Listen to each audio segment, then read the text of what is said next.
Please edit that stupid shit. Oh my gosh. Make that the opening line. Typically, I don't talk too bad with people holding sharp objects close to me, but we'll see. Yeah, we want to make this entertaining. And how would you like your haircut today, Brian?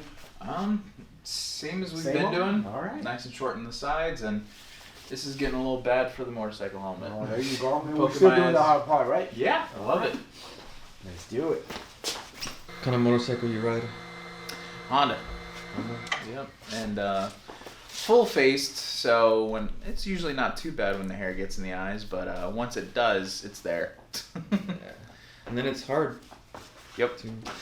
Every stoplight, you're just poking it, trying to get it back You up. poke and it, but it under. doesn't work. Yep.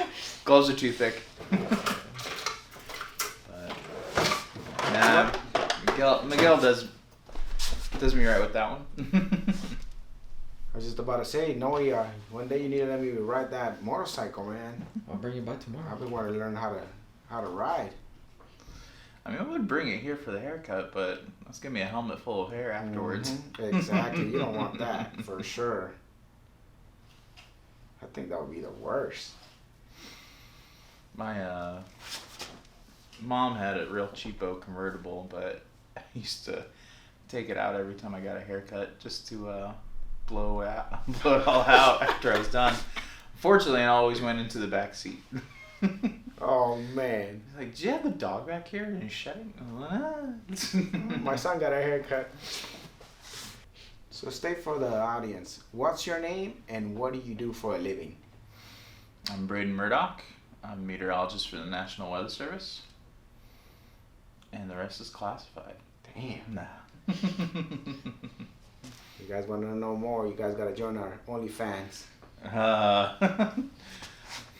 Came to Salinas during the pandemic, and this was back when Miguel was back on the old Salinas side of town, and was hurting for a haircut when the restrictions finally came down, and been with Miguel ever since. And I appreciate that, man. About 2 years now. Can you tell us, how'd you get started in meteorology? Yep. Well, shoot. With my smart ass, I was thinking about being a comedian back in high school. But then I took a class that was just kind of basic sciences and did really well in it to the point where I was doing the extra credit for fun. And got to the point where the teacher said, "You don't have to take the final exam to get an A in this class." So I was like, oh, maybe I'm pretty good at science. And then meteorology schools, there's a few around, and then just kind of settled into that. Before this, I was on TV for 4 years. Don't recommend it too much. But because of that, I learned how to spot a good haircut, and through that, that's why I stayed with Miguel. I like that. Don't have you do my eyebrows though. I don't like doing that anymore. So I gotta go back a little bit, back it up just a little bit. Mm-hmm. Since you said you wanted to be a comedian, Mm-hmm. is there any jokes that you were practicing that you would like to share with us? At least one joke. See if the audience react to it. Give us some smochy, smiling faces. Oh gosh. Well, as of late, online dating and everything's been getting pretty good. I'm 6'5". So one of the first things you get asked is, how tall are you? Yeah, that's usually supposed to be the biggest end. Of course. I say I'm 6'5". I'm like, oh, okay. But now it's like, okay, what kind of body do you have? I'm like, oh shit. So I was like, dad bod, and then they go into detail. What kind of dad bod? I'm like, all right. Well, if it's one of those situations where my dad could beat up your dad, I'm the dad that beats up the other dad, but it might be a struggle, like uphill battle on that one. But we're both not feeling good at the end of it. But now I I lost that aspiration pretty quickly after being on TV because that stuff could get you in trouble. Now, when I was in TV, it was back in Nebraska, so coming from Ohio, going to Nebraska, and then coming out here. Gosh, this is the nicest spot I've ever lived. Can't beat the weather. Nope. Not from this area. Weather and just kind of some of the awareness. Like, again, with me being on the motorcycle, if I'm splitting lanes, people actually get over, and then you can tell if somebody's from out of state because they'll try to block you. Oh my gosh, that's frustrating. If there was a kid out there, man, who wanted to do the same job that you're doing, what steps would he need to take, or she? Oh man, as far as getting a degree in meteorology, I'd say get good at math, but the other side is just know how to get through things. There's a lot of stuff that they cover in college that some folk would need if they get into meteorology, but most don't. So there's this weird process that we all kind of learned in college. It's like, all right, get what you need from this class, get it done, and you'll forget about it in a year. That probably doesn't sound great, but actually it's probably the best advice I could give anybody in college. Get what you need, get out of it, get it done. Play the game, play it by the rules, and what you need to keep, you'll keep. I like that. Because I'm going to tell you right now, I don't do differential equations anymore. And that class sucked. No more algebra for you? Nope. So the audience doesn't know, are you single, married? Single. I had to think about that. No. So after that, so what motivates you each morning to get up and do what you do? Well, today I overslept, so maybe not a good example. So working with the Weather Service, it is a service, so there's a lot of folk dependent. I mean, you think California weather's not that big of a deal, but with all the fog and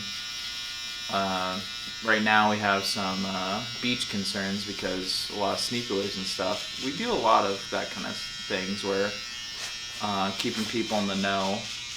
And of course, my coworkers, they work 9-hour shifts as well as I do, and don't want to keep them waiting. Get in, get them out of there, get to your shift, that type of thing. So when I worked broadcast, I didn't have as much flexibility to call in sick as I do now and all that kind of stuff. So it's good that I have a bigger team, and we're still dependent on each other, but it's to the point where other folks have your back a bit more, and that's pretty nice. Also pays good. Well, we should have started right there. Better than broadcast. So how did you end up over here in Monterey? So it got to the point where I knew I was kind of done being on TV, and I really didn't have any gripes about going across the country.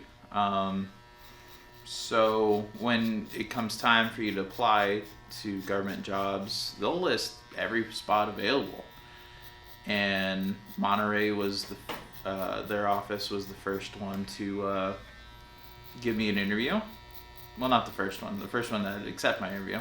And they're like, yeah, we'll do your background check and everything, and like, can you come out in July? I was like, sure. Now this is back in 2020. So I decided to move during a pandemic. Wow. That was kind of hard. And then, man, I tell you what, it was middle of July, and it was 95 in Nebraska when I left, and inside that freaking U-Haul trailer is probably 120. And I got here and it was 68 degrees and dry. When we unloaded the thing, I was like, oh, you guys want to do it again? This is a nice workout. So. How long was the drive then? Oh gosh. without stops is 24 hours. So took us 2 days. Yeah. So you say us. Who else helped you in the move? My dad. So I was driving my car and he was driving his with the U-Haul trailer on the back, and we stopped at Salt Lake, and that was the halfway point. And then we made the rest in one day and then unloaded the third day. But yeah, it was, you know how July is here. Everybody thinks, oh, it's summer. No, it's cloudy and cool. That first night, we didn't really see much of the sun, or first evening. And next day, it was clearing up, but just 68 degrees, dry, and yeah, it was pretty nice unloading weather compared to what we loaded up in. So now you've been here, what, 2 years? Just about. And what do you think so far of this Monterey County? I'm loving it. Like, yeah, things are expensive, but I came from Nebraska, where in a portion where food was expensive because it's kind of a food desert. Rent is crazy high, but I kind of came in prepared for that. But no, between the weather and just being able to get stuff done, I never really lived in a place where, I mean, Salinas, I'm equal distance between 2 Walmarts. That's how I live and where I'm from. And there's a Target. Never been close to one of those before. But no, like the fact that I can go out and get stuff done in a day, like, oh, AutoZone doesn't have it, I can go somewhere else. But plenty of shopping, plenty of places to actually go and hang out. Like, I love going up to the pastel houses in Capitola. Those are cool. And again, I've never been this close to the beach before, and now every day I drive past it on the way to work. Have you done any of the tourist attractions that we have here? I finally took a friend to the Monterey Aquarium. That was pretty cool. Good amount of people there though, but haven't done whale watching yet. That's on the list, but you know, with me being as tall and big as I am, I'm usually not used to animals that are bigger than me, and I feel like whales might be too much. I get scared from horses from time to time, but I feel like a whale next to me would probably really change my perspective on things. Yeah, you're definitely gonna make you look smaller for yeah. sure. So can I turn this interview around? Sure. How long have you been in hair? I've been cutting hair now for 9 years. 9 years. And what were you doing before this? A little bit of everything. I've sold flowers. Drove a forklift. I have worked at a restaurant before. Man, a book publishing company. Man, you got a forklift certification? That's nice. I do. But how are the new digs treating you? Like, it seems like you keep the place real nice. I mean, you're at the year mark here, right? So Just celebrated a 1-year anniversary about 2 weeks ago. It's going really well. I'm definitely living that American dream that everybody talks about, but they never know what that is. And I feel like I finally figured that out. Couple kids, a wife, a joikey. a joikey. Yeah, my daughter always makes fun of how I say joikey. Oh, a Yorkie. And Yorkie? Make sure you edit that out. That's what you should title it. No. So what makes a barbershop successful? I think it's customer service and the customers. That's what makes it successful. If you could repeat a haircut you did today, 2 weeks from now, the customer's gonna be happy. But if I jack your hair up right today and jack it up tomorrow, Oh yeah, you might give me a few tries and then be like, nah, or even just one time. You know, people become barbers to be their own bosses, and they're like, oh, you know, we only have one boss. But in reality, throughout the day, we might have 11, 10 bosses. Because if they don't like your job, that's it. You're fired. You could be potentially fired 11 times in one day.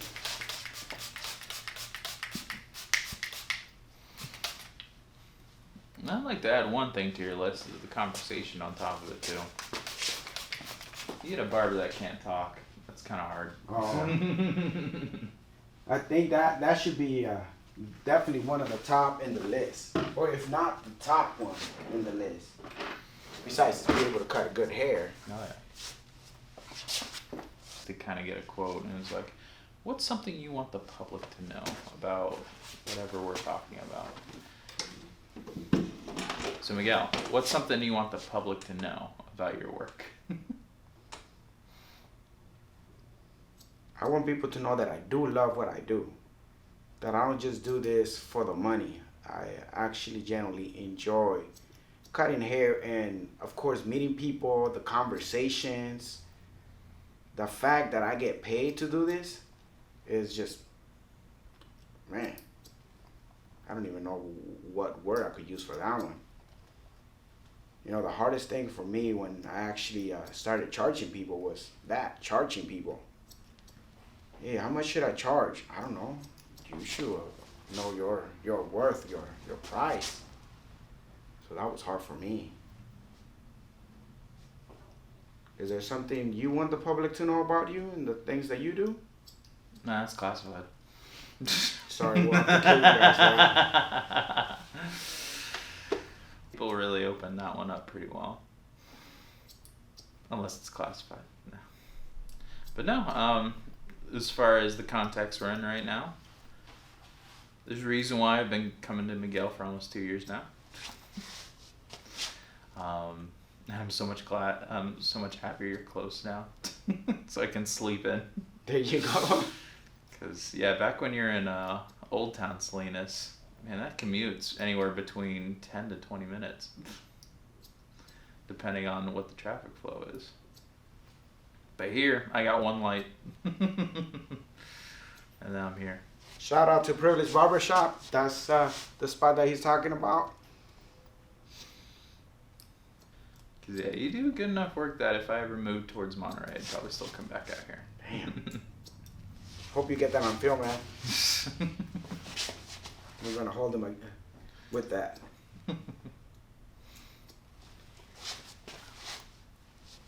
Is there anything we could do, you know, as far as the barbershop to improve your experience here? I don't know. You had tequila. We need to switch. That's stuff that I need more. Oh yeah, grape soda. We talked about this now. Oh yeah. No. Pepsi, Coca-Cola. If you guys are listening, you guys need to bring some grape sodas over here to the Monterey County. It's so hard to find. And yet the weird thing, people are gonna watch this and start noticing that now. It's like you can't buy a 12-pack of grape soda. Mm-hmm. No, I can't think of anything really. I mean, on my end, you probably wish I was a bit shorter. You know what? I used to complain about that, but once I got these chairs, they're able to dip down just a little bit more. Gotcha. Yeah. But yeah, before that was a big concern for me, especially when I saw you for the first time. I was like, what the heck? How am I gonna reach him? Tippy-toe the whole time. I drank my milk growing up. What can I say? Nope. But the other problem is a lot of people using the same equipment, so that means it's not the same quality you left it.